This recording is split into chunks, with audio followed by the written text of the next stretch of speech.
नन्हे दोस्तों, आज मैं आप सभी को जो कहानी सुनाने वाला हूँ, ये बहुत साल पहले सपनापुरी राज्य के राजा बोलो रामचंद्र की एकमात्र लड़की इलावती की स्वयंवर सभा की कहानी है। वो देखो, इलावती अपनी सहेलियों के साथ राज दरबार के बगीचे में बैठकर बातें कर रही है। आज तो आपका स्वयंवर सभा बैठने वाली है राजकुमारी। सारे राजकुमार कितने दूर दूर देशों से, कितने अलग अलग राज्य से आए हैं। अभी तो आपकी शादी हो ही जाएगी और आप हमें छोड़कर चले जाएंगी अपने ससुराल, इसीलिए मन थोड़ा उदास है। हाँ, सही कहा, तुम लोगों के साथ और अच्छे से बातें नहीं हो पाएंगी, खेल भी नहीं पाऊंगी। ये सोचकर मेरा मन भी बहुत उदास है। आप ऐसा क्यों सोच रही हो? आप जब फिर यहाँ घूमने के लिए आओगी तब हम फिर से खेलेंगे, बातें करेंगे और इसके अलावा आपके साथ तो हम कभी भी मिलने आ जाएंगे, है ना? तुम लोग भी कुछ बोलो। हाँ, जरूर जरूर, आप बिल्कुल चिंता मत कीजिए। हाँ, आप बिल्कुल चिंता मत कीजिए। बेटी इला, आओ यहाँ, मैं तुम्हारे माथे पर सुगंधित तेल लगा देती हूँ। कितने दूर दूर से सारे राजकुमार आए हैं तुम्हारे स्वयंवर सभा में शादी करने के लिए। तुम्हारा रूप उन लोगों के सामने बहुत निखर के आना चाहिए।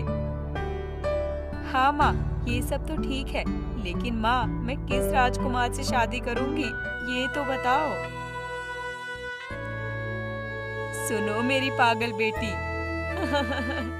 तू उससे ही शादी करेगी जिसे तू पसंद करेगी।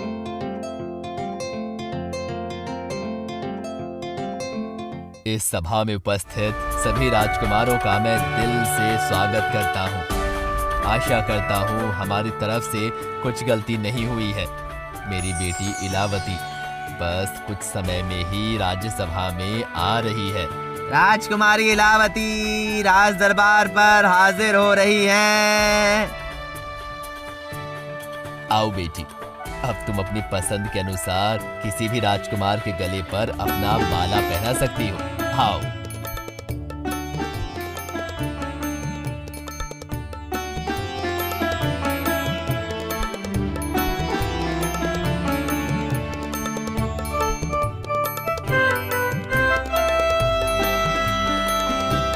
अभिनंदन महाराज।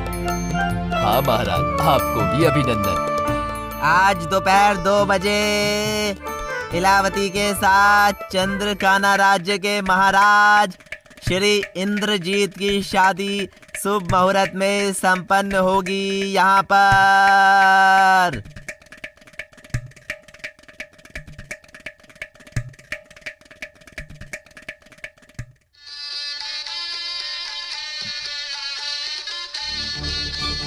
महामंत्री, आप अभी राज चिकित्सक को बुलाइए और कहिए मेरी बेटी की हालत ऐसी हुई है। हाँ महाराज, मैं अभी जाकर राज चिकित्सक को लेकर आता हूँ।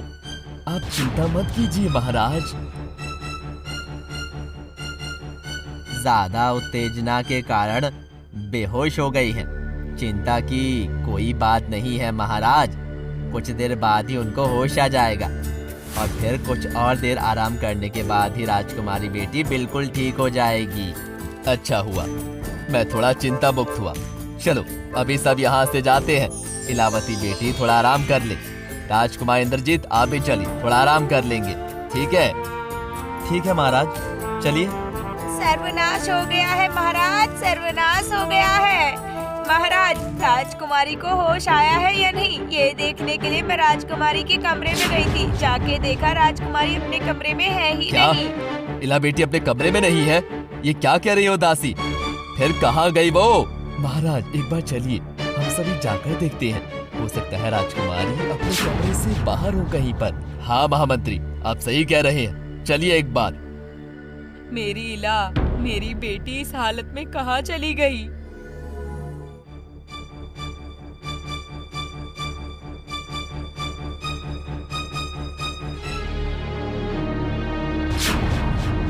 मुझे पता है महाराज, इलावती कहाँ पर है।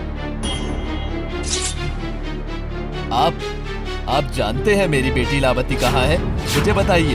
हाँ मुझे पता है, ये जो तलवार देख रहे हैं, ये बल्लभपुर राज्य के दक्षिण में जो पहाड़ है उसमें हिडिंबासुर नाम का एक राक्षस रहता है। ये तलवार उसी का है। लेकिन आप इतने निश्चित होकर कैसे कह रहे हैं कि ये उस हिडिंबासुर का ही काम है? आज से लगभग 10 साल पहले हिडिंबासुर ने मेरे पिता की एकमात्र बहन राजकुमारी प्रियदर्शिनी के शादी के समय भी मेरी बुआ को ऐसे ही अपहरण करके ले गया था और उनको बचाने के लिए मेरे पिता राजा प्रताप आदित्य ने अपने प्राण दे दिए थे। फिर मेरी बेटी का क्या होगा? कुछ चिंता मत कीजिए महाराज।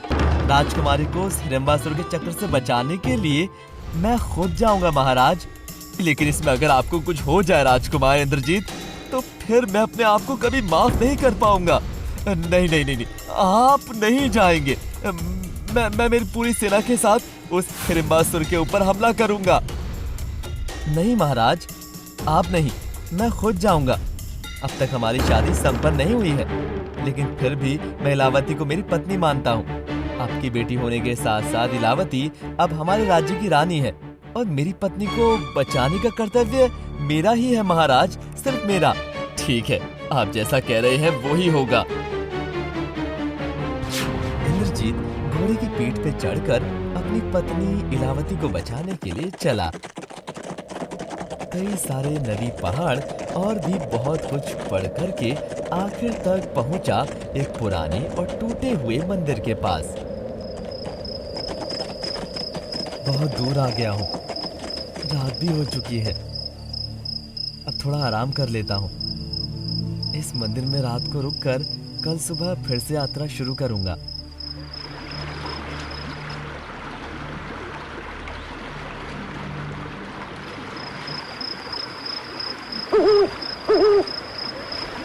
मैं तुम्हारी मदद करने के लिए आई हूँ, मुझे कृपया मत मारो। अरे ये क्या सुन रहा हूँ मैं? तुम इंसानों के जैसा बात कर सकते हो? तुम मेरी मदद करना चाहते हो एक उल्लू होकर? मैं कौन हूँ, कहाँ, क्यों जा रहा हूँ, तुम्हें पता है क्या? मैं जानती हूँ, मुझे सब पता है। आप चंद्रपुर राज्य के राजकुमार इंद्रजीत हो और हिडिंबासपुर के जंगल से आप अपनी पत्नी इलावती को छुड़ाने के लिए आए हो। हाँ, लेकिन तुम कौन हो? तुम्हें ये सब कैसे पता? बताओ मुझे, कैसे पता? मैं हूँ चंडाली, रूप सागर राज्य की राजकन्या।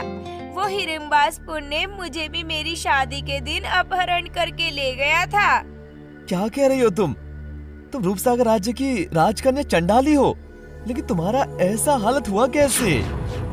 उसने जब मुझे अपहरण करके ले गया था, तब मेरे पिता मुझे बचाने के लिए गए थे और वो शैतान मेरे पिता से कहता है, हमारे राज्य में जितने युवा लड़के हैं उनमें से एक एक करके सभी को हर हफ्ते भेजना होगा। ऐसा क्यों?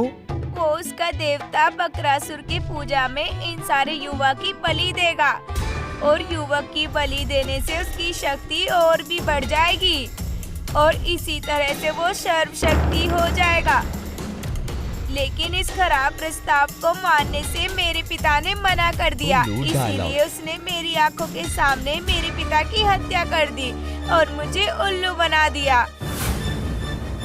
मैं उस शैतान हिडिंबासुर को छोड़ूंगा ही नहीं। किसी भी अस्त्र से तुम उससे कभी भी नहीं जीत पाओगे। किसी भी अस्त्र के प्रहार से इसकी मृत्यु नहीं होगी। फिर तुम्हें कुछ बता दो, मैं कैसे हरा पाऊंगा उसे? कैसे मेरी पत्नी को वापस ले पाऊंगा मैं उससे? ये तो मुझे भी नहीं पता और इसके बारे में कुछ बता भी नहीं पाऊंगी।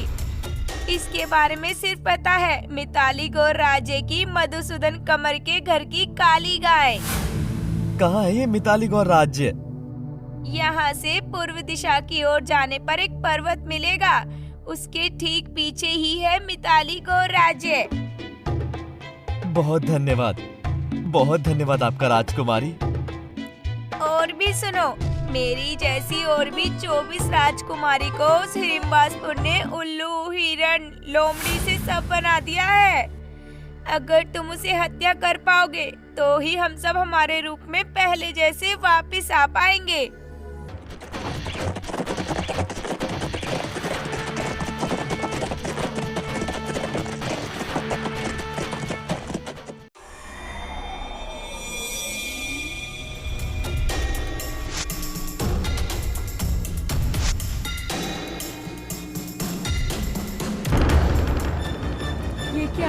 तुम कौन हो? मुझे यहाँ क्यों लेकर आए हो?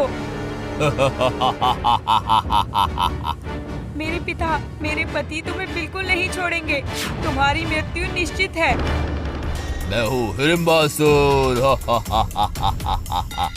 मेरे देवता बकरासुर की पूजा के लिए मुझे चाहिए युवाओं का खून, इसीलिए मैं तुम्हें यहाँ लेकर आया हूँ।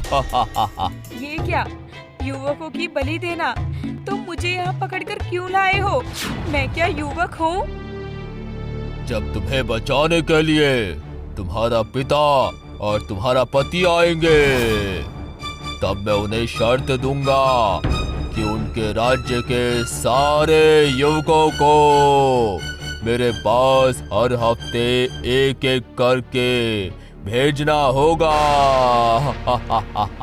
वो लोग तुम्हारी इस खराब शर्त को कभी भी नहीं मानेंगे। तुम मुझे अपहरण करके खुद की ही मृत्यु को खुद आमंत्रण दे रहे हो। अरे पागल लड़की, वो लोग मेरा कुछ भी बिगाड़ नहीं पाएंगे, कुछ भी नहीं। मैं अमर हूँ। देखना चाहती हो तो देखो, वो जो तलवार देख रही हो उससे मेरा गर्दन काट दो। देखो मैं मरता हूँ या नहीं। देखो क्या हुआ, इतना सोच क्यों रही हो? देखो मैं मरता हूँ या नहीं। काटो मेरा गला।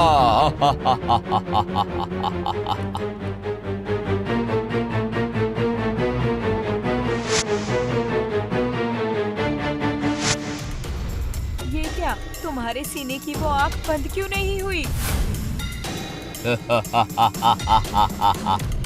मेरा वो आँख कभी भी बंद नहीं होगा। तुम तलवार चलाओ। इतना क्यों बात कर रही हो? जितना कहा उतना करो। चलाओ तलवार।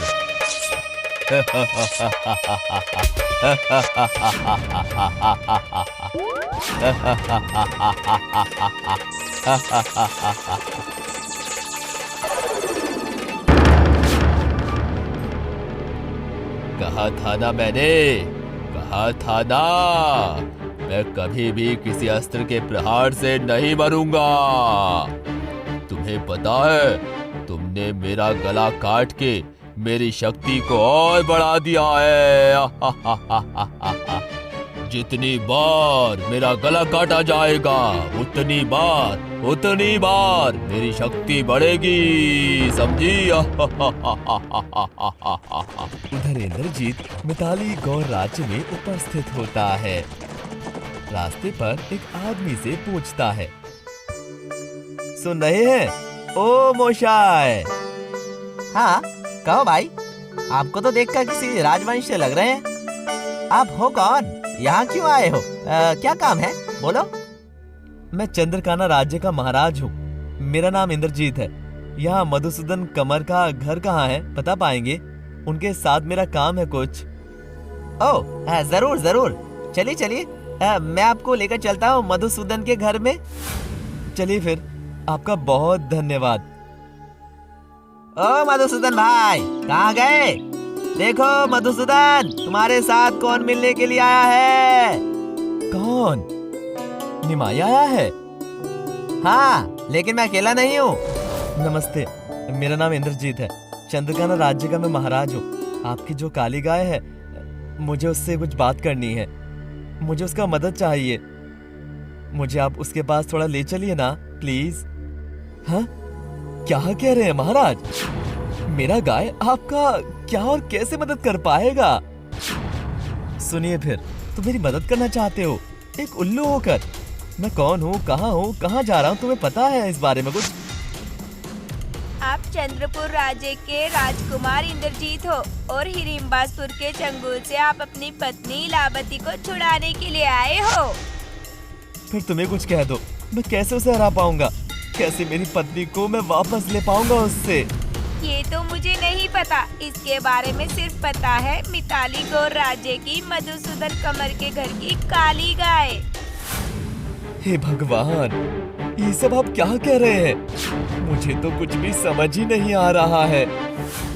फिर तो वो राक्षस हमारा भी नुकसान कर सकता है। ठीक है महाराज, ठीक है, आप आइए, मेरे साथ आइए। ये रहा महाराज मेरा काला गाय।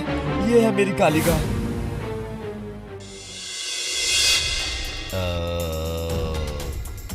आइए महाराज इंद्रजीत, आइए। मैं जानता हूँ आप क्यों मेरे पास आए हैं, मुझे पता है। तुम्हें जब सब पता ही है, फिर बता ही दो कैसे मैं उस हिडिंबासुर का विनाश कर सकता हूँ। मेरे हाथ में समय बिल्कुल नहीं है, कह दो मुझे। देश के उत्तर पर्वत की तरफ सबसे ऊंचा जो श्रृंखला है, वहां पर एक मुनि है। उस मुनि के देहोरक्षी को अगर आप हत्या कर पाएंगे, तभी आपको हिडिंबासुर का प्राण शक्ति मिलेगा, समझे? तुम्हें बहुत बहुत शुक्रिया, मैं अभी चलता हूँ। बा हम्बा।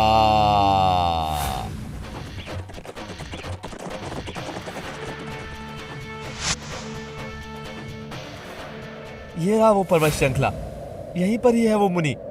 क्या कहा था उस मधुसूदन के काली गाय ने? हाँ, सबसे ऊंचा श्रृंखला, सबसे ऊंचे श्रृंखला में ही है वो मुनि। वो रहा, वो ही श्रृंखला सबसे ज्यादा ऊंचा है। मुझे वहीं जाना है, जाता हूँ फिर मैं वहां। इंद्रजीत मुनि के पास पहुंच गया। ध्यानमग्न मुनि धीरे धीरे अपना आँख खोलते हैं। आइए महाराज इंद्रजीत, आपको लेकर पूरे 101 महाराज अभी तक आ चुके हैं, जो हिडिंबासुर का प्राण शक्ति लेने के लिए आए हैं। आप मुझे कृपा करके बताइए, कैसे मैं उस हिडिंबासुर की प्राण शक्ति ले पाऊंगा? आपको मेरी देहोरक्षी को हत्या करना होगा, तभी आपको उसका प्राण शक्ति मिलेगा। आपका देहोरक्षी? हाँ, वो देख रहे हैं, बहुत विषधर काल सर्प, यही है मेरा देहोरक्षी। और ये बहुत ज्यादा शक्तिशाली है। इसके एक काटने पर ही इंसान मर जाता है। बहुत ही ध्यान से और बुद्धि के साथ इसके साथ लड़ना होगा, समझे? मैं अपना सर्वशक्ति के साथ आपके देहोरक्षी के विरुद्ध लड़ने के लिए तैयार हूँ।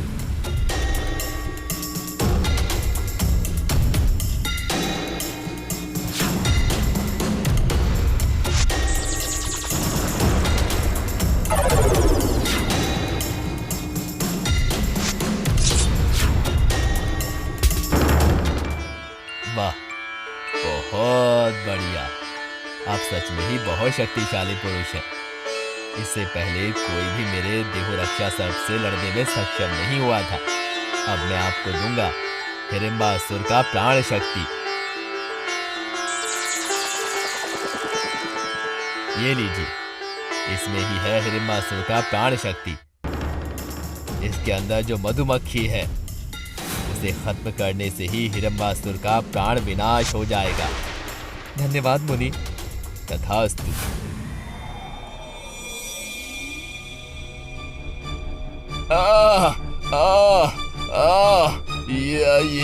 ये क्या हो रहा है मुझे?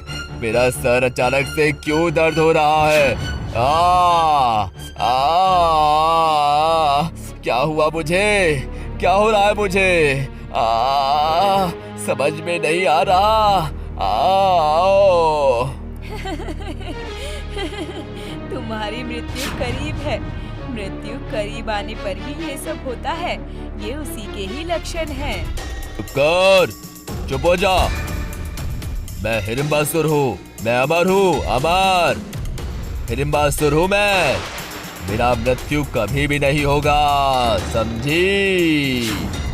तुम अमर हो ये किसने कहा? तुम्हारी अस्त्र के प्रहार से ही मृत्यु नहीं होगी, लेकिन किसी और तरीके से तो हो सकती है। चुप कर इलावती, चुप कर।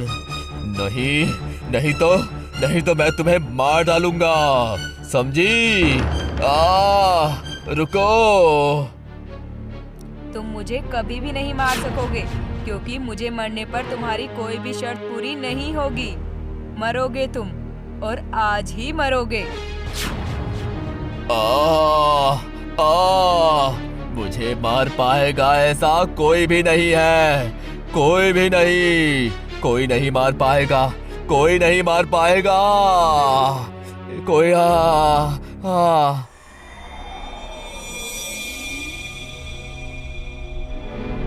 इलावती को मेरे पास से छुड़ाने आए हो तुम।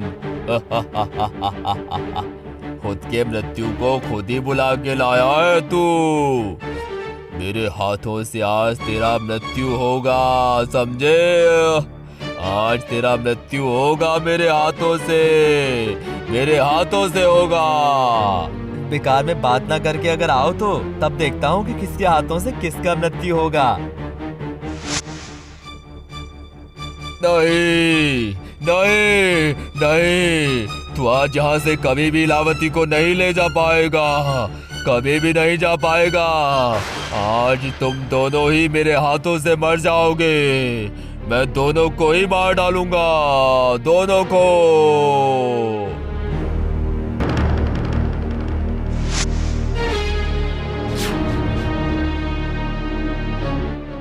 उसका सर मत तोड़ो। अगर उसका सर तोड़ दिया जाएगा तो उसका सर फिर से आ जाएगा। और सुनो, साथ साथ उसकी शक्ति और भी ज्यादा बढ़ जाएगी। ये ले शैतान।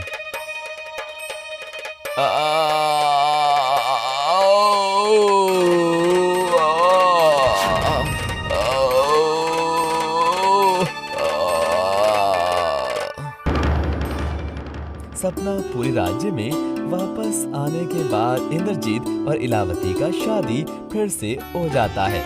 पूरे राज्य में खुशी का लहर बह जाता है।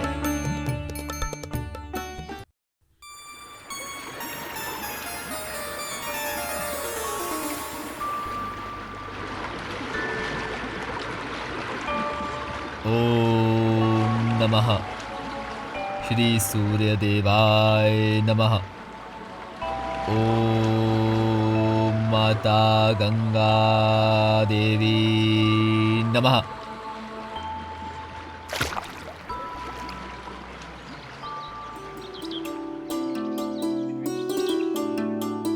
अरे बिशु भाई, तुम कैसे हो फिर? सब अच्छा है ना? जी पुजारी जी, चल रहा है ऐसे तैसे। तो आपकी जो लड़की है अन्नपूर्णा, उसका क्या हाल है? शादी पक्की हुई क्या? नहीं, कहाँ कुछ हुआ। लड़के वालों का डिमांड मेरे जैसा गरीब पुजारी कैसे पूरा कर पाएगा बताओ? हाँ, फिर भी प्रयास तो करना ही पड़ेगा ना। उतनी अच्छी सुंदर सुशील लड़की की शादी नहीं होगी, ये तो नहीं हो सकता ना। हाँ, प्रयास तो कर ही जा रहा हूँ मैं विशु। फिर देखते हैं, भगवान का जो मन हो। हर तरफ कितने लड़कियों का शादी मैंने करा था और अपनी लड़की के समय मुझे इतना परेशानी उठाना पड़ रहा है। सभी नसीब का खेल है, समझे विशु? आप उतना चिंता मत कीजिए, चिंता मत कीजिए पुजारी जी। मेरे पास एक अच्छा संबंध है, बहुत अच्छा संबंध। ओह अच्छा, ठीक है ठीक है ठीक है। कह रहे हो तो जरूर सुनूंगा मैं, लेकिन मुझे अभी जाना होगा भाई। बहुत दूर का रास्ता है, नहीं तो जाने में बहुत देर हो जाएगी। तुम कल मेरे घर पर आके बताना। आज मैं चलता हूँ। ठीक है पुजारी जी।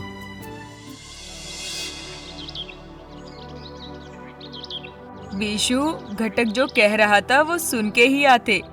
एक तो बेटी की शादी नहीं हो रही है और ऊपर से आप भी ऐसे कर रहे हो। पूरा जीवन क्या बेटी को घर पे बिठा के रखोगे? ऐसा मत कहो सुरुला, ऐसा मत कहो। मेरी बेटी के शादी का संबंध अपने आप घर पर आएगा।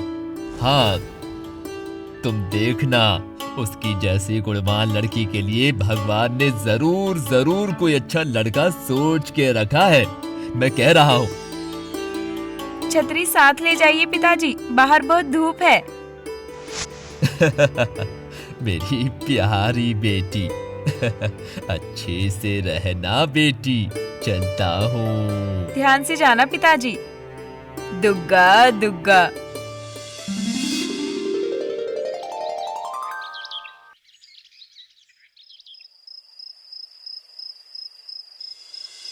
पुजारी जी घर पर हैं? कौन कौन बुला रहे हैं? मैं बिशु घटक। पुजारी जी हैं? ओ, आप। वो तो अभी तक घर नहीं आए हैं। एक अच्छा संबंध था अन्नपूर्णा बेटी के लिए। अगर अनुमति देते हैं तो फिर मैं कहता हूँ। ओ, जरूर जरूर कहेंगे। आइए आइए, अंदर आइए। हमारे पास के गांव के जमींदार चक्रवर्ती जी का लड़का कलकत्ता से पढ़ाई करके आया है। बहुत बड़े ऑफिस का बड़ा साहेब है। चक्रवर्ती जी अपने बेटे का जल्द से जल्द शादी करवाना चाहते हैं। अगर पुजारी जी एक बार बात कर लेते तो।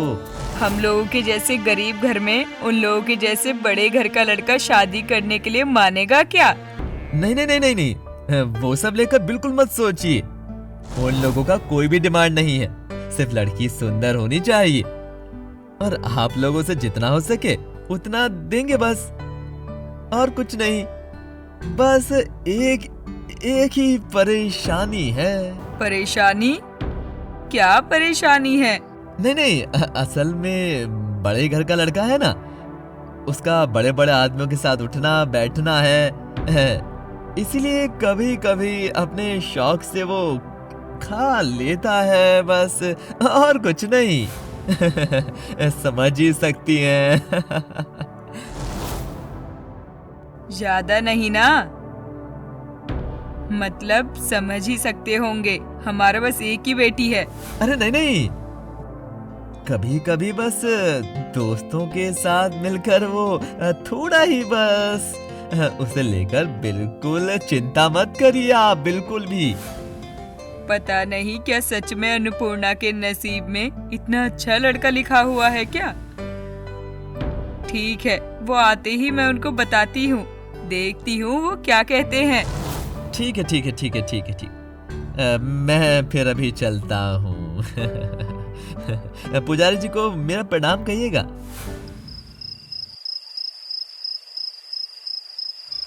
कभी भी नहीं, कभी भी नहीं। अमीर घर के बिगड़े हुए लड़के के साथ मैं कभी भी अन्नपूर्णा का शादी नहीं करवाऊंगा।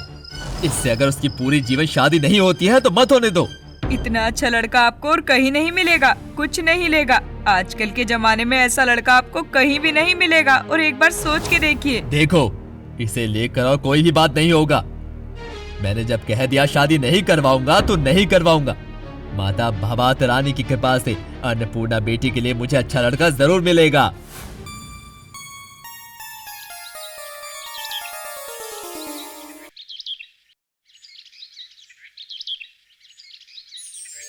ओ पालनहारे निर्गुण ओ न्यारे, तुमरे बिन हमरा कोनो नहीं, तुमरे बिन हमरा कोनो नहीं। हमरी उलझन सुलझाओ भगवन, तुमरे बिन हमरा कोनो नहीं। वाह वाह, कितना सुरीला आवाज है। विमल, मैं अभी मंदिर में जाना चाहता हूँ। जी हाँ हुजूर, बहुत बहुत ही सुरीली आवाज है। चलिए चलिए हुजूर, जाके देखते हैं कौन गाना गा रही है।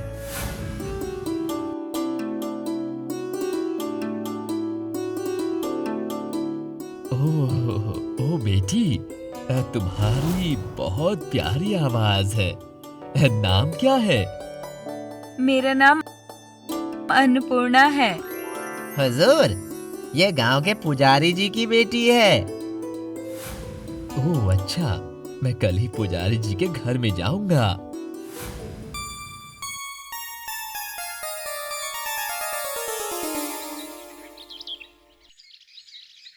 घर पर हो? कौन कौन? अरे कितने अच्छे भाग्य है मेरे, ये तो स्वयं भगवान आए हैं मेरे घर पर। आइए आइए आइए जमींदार बाबू, आइए। आपकी बेटी को कल देखा मंदिर में, कितनी खूबसूरत है, उतनी ही गुणवान भी।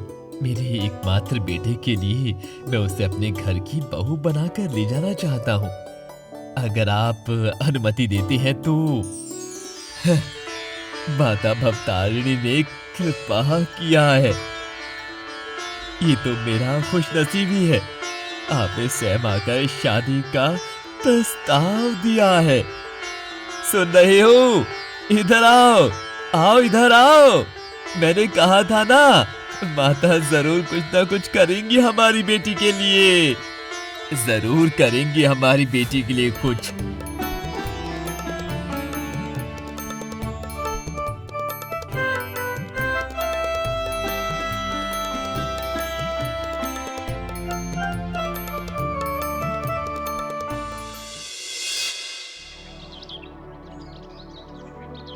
बेटी के लिए मन बहुत उदास है। कितना महीना हो गया उसको देखा ही नहीं मैंने। हाँ, सच में जब घर में थी तब शादी के लिए हम परेशान हो चुके थे, और अब इतने अच्छे घर पे जाके शादी होने के बाद भी हमारा मन उदास है। सोच रहा हूँ इस साल दुर्गा पूजा के वक्त बेटी को लेकर आऊं। हाँ, वैसा ही करना। वो लोग बहुत अमीर है पता है, लेकिन हम भी तो माँ बाप हैं। बेटी के लिए बहुत मन उदास है। सोच रहा हूँ इस साल मैं ही घर में दुर्गा पूजा करूँगा। अरे ये तो बहुत अच्छी बात है। घूम घूम के दूसरों के घर पूजा करने से खुद के घर पर ही पूजा करना अच्छा रहेगा। लेकिन उतना सारा खर्चा इंतजाम हम कर पाएंगे क्या? माता भवतारिणी जब एक बार मन में आ चुकी है तब सारा इंतजाम वही कर देंगी, देखना। कुछ चिंता मत करो, मैं कल ही जाकर अन्नपूर्णा बेटी को घर पर लेकर आऊंगा।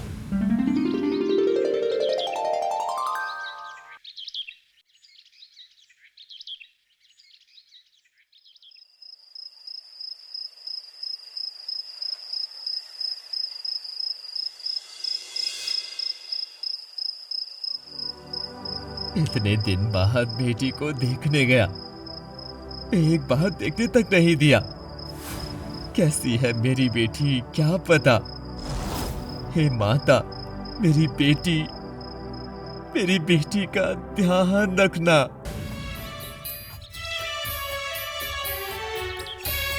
आज पूजा के समय हर कोई आनंद कर रहा है, सिवाय मेरी बेटी ही नहीं आई मेरे पास।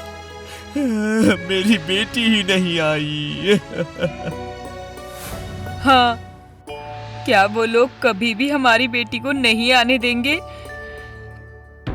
हम लोग गरीब हैं, इसीलिए वो लोग ऐसे हमारा अपमान कैसे कर सकते हैं? अरे ये क्या सुरोला, तुम्हारे शरीर में तो बुखार है। क्या करूं? रुको, मैं तुम्हारे माथे पर गीला कपड़ा देता हूँ।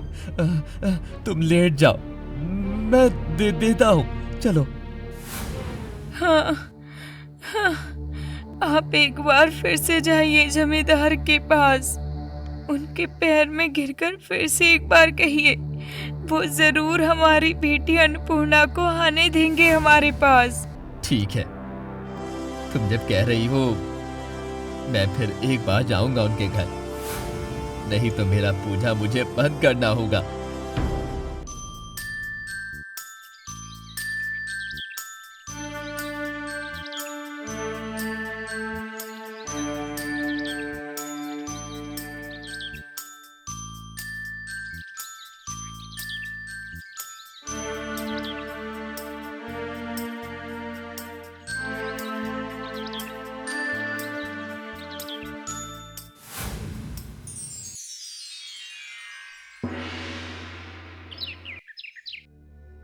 थोड़ा समझने की कोशिश कीजिए जमींदार जी, नहीं तो मेरा पूजा बंद हो जाएगा।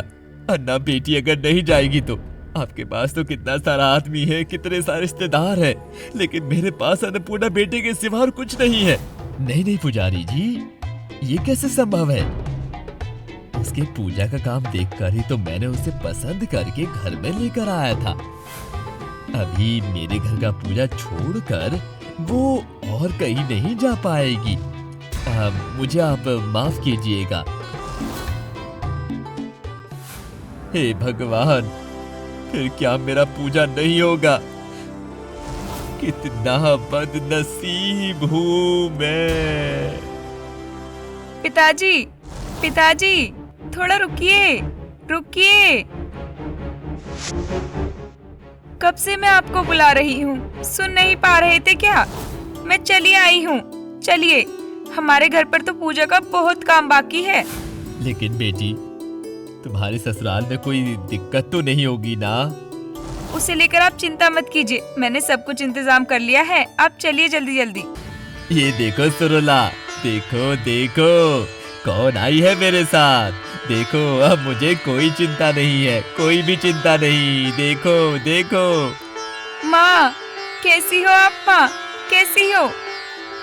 तुम आई हो बेटी, तुम आई हो। आओ, मेरे पास आओ बेटी। कितने दिन हो गए हैं तुझे ना देखे हुए। आओ, आओ।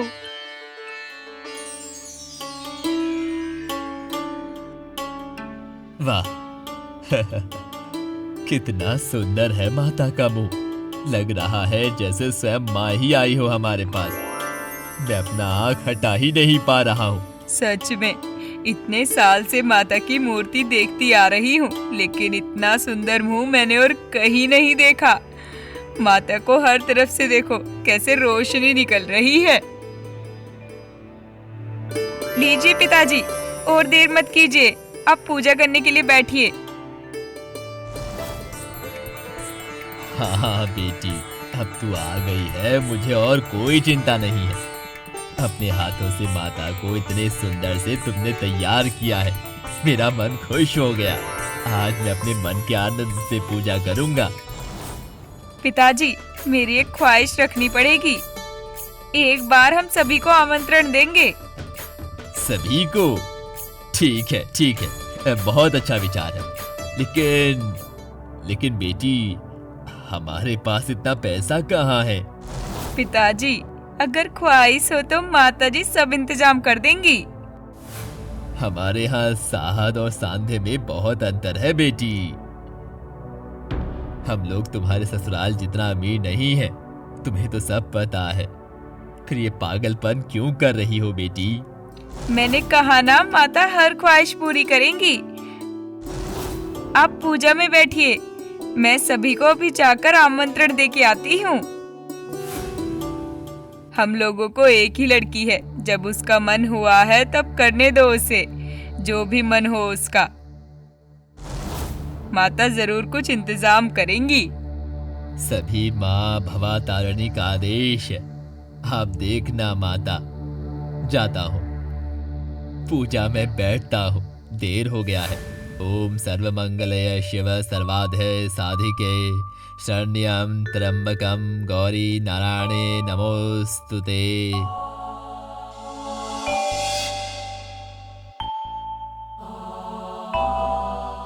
आइए आइए आप लोग, कितना अच्छा भाग्य है मेरा। आइए आइए आइए। बेटी अन्नपूर्णा ने जाके कहा कि आप पूजा कर रहे हैं और हम लोगों को प्रसाद खाने के लिए बुलाया है, इसीलिए ना नहीं कह पाया। एक ईमानदार ब्राह्मण के आमंत्रण करने पर नहीं आकर क्या रहा जा सकता है? कहिए। अन्नपूर्णा बेटी के जैसी बेटी पाने के लिए बहुत तपस्या करना पड़ता है पुजारी जी, एकदम माँ दुर्गा के जैसी। हाँ, सभी माता का कृपा है। आप सब आइए, बैठिए। क्या होगा अब? शायद आज मेरा मान और सम्मान नहीं रहेगा। अन्ना बेटी कुछ खाना बना रही है, वो जरूर कुछ न कुछ कर लेगी। आप ज्यादा चिंता मत कीजिए। वाह वाह वाह, ऐसा प्रसाद पूरे जीवन में मैंने नहीं खाया है। कितना स्वादिष्ट था, बहुत बढ़िया। ठीक कहा है भाई, ये महाभोज से भी बढ़िया था। वाह वाह वाह वाह वाह वाह वाह वाह वाह वाह वाह वाह वाह वाह वाह वाह वाह वाह वाह। आप सब आकर मेरे घर में प्रसाद खाया, ये मेरे लिए बहुत खुशी की बात है। मेरी अन्ना बेटी ने जब सारी जिम्मेदारी से सब कुछ संभाल लिया तो और कोई चिंता की बात नहीं है। देखो ना, सब कुछ कैसे संभाल लिया। अच्छे से रहना बेटी, खुश रहना, खुश रहो। माता की कृपा से पूजा बहुत अच्छे से हो गया। आज आखिरी दिन है, इसीलिए मन थोड़ा उदास है। कुछ दिन कैसे बीत गए पता ही नहीं चले माता के। अब इसका ससुराल जाने का वक्त है। और मेरी बेटी भी तो चली जाएगी। ये सोचकर ही मुझे बहुत दुख हो रहा है, लेकिन उसको रोकूं तो कैसे रोक कर रखूं? अरे अन्नपूर्णा, क्या कर रही है? माता के लिए जो प्रसाद मैंने बनाया था वो क्यों खा रही है? ये पागल हो गई है। तुम फिर से सब कुछ इंतजाम करो। अरे सोरुला, अन्ना बेटी को कब से देख नहीं पा रहा हूँ। क्या वो मुझसे गुस्सा है? नहीं नहीं, वो तो ससुराल जाने के लिए बैठी हुई है, आपके लिए ही इंतजार कर रही है। मेरी बेटी आज ही चली जाएगी। कहाँ पर है मेरी अन्ना? कहाँ है बेटी? देख नहीं पा रहा हूँ। कहाँ हो बेटी? आओ, इधर आओ। ओ सुरुला, मुझे अच्छा नहीं लग रहा है। मैं आता हूँ, अभी आता हूँ।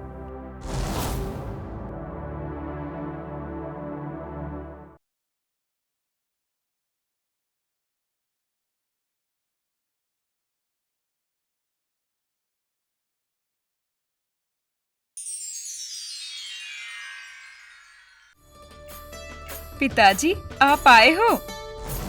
अरे बेटी, तुम हमें बिना बताए क्यों चली आई हो?